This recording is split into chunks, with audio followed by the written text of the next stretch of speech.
I grew up believing in God, but faith wasn't something we practiced deeply.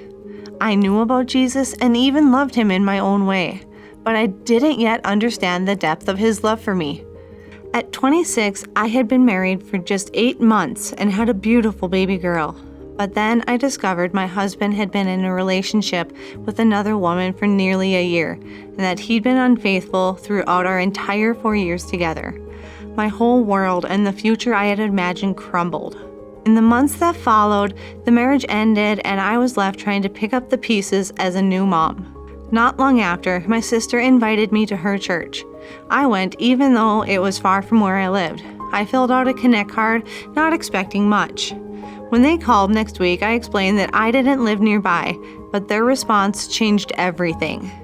"We have a sister church near you." When they told me the name, I realized that I had seen their ad before and decided to visit. I walked into a rented community space that Sunday, and something just felt different there. There was warmth, hospitality, and even a coffee bar. More than that, during the message, I found myself in tears. I couldn't explain it, but I felt God say, "You're home."